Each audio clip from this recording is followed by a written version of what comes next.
Day 1 is done, and we are on to ACC Media Day 2 in the Coastal Division. Yesterday, our Todd Gibson and Alyssa Ray talked NC State and the importance of that quarterback position. Earlier this morning, they caught up with Duke's Coach Cutcliffe ahead of an afternoon set to be full of Tar Heel talk. Let's get down to Charlotte to hear what our CBS 17 sports team is expecting from Duke this season. Todd?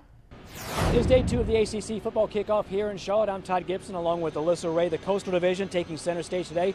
Moments ago, we got the chance to talk with the Duke Blue Devils and Coach Cut. Your thoughts on them? They seem like they have a lot of confidence this season. As we heard from Coach Cutcliffe, he really liked his defense. Yeah. But what was your biggest takeaway from them?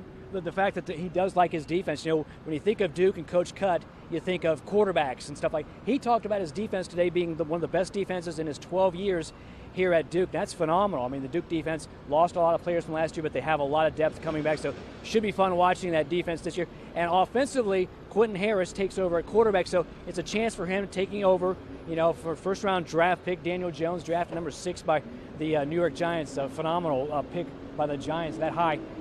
Quentin Harris takes over, and it's his chance. He's been handed the keys to the car. Yeah, and we asked him about what he took away from Jones' performance last year and practicing side by side with him. And he said just his preparation, how he gets ready for games, you know, his maturity and just looking at every team week by week. And it was really insightful. But for you, what did you think about Harris, and how do you think he'll fill that role? Those are pretty big shoes to fill. Big shoes to fill. He's been known for his running abilities. He needs to complete passes better this year. He's got some good wide receivers, and he has 2 really good running backs. So I think he'll do fine. And it's his baby.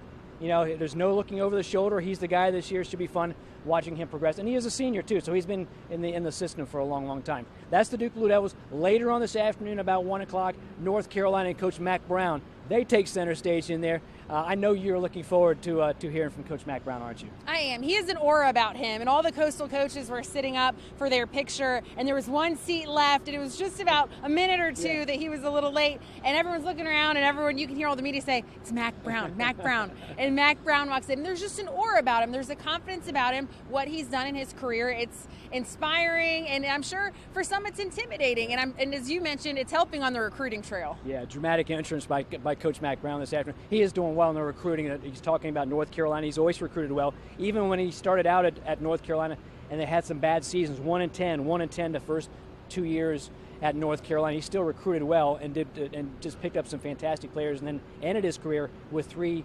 double-digit win seasons. So Mack's going to be the focus later on this afternoon, I guess, of your piece on CBS 17, correct? Yeah, absolutely. At 5 o'clock, we're talking about Mack Brown. We're talking about the Tar Heels and what they have coming up. All right, should be fun. Listen in for that. For now, I'm Todd Gibson. This is Alyssa Ray. We'll send it back to you guys.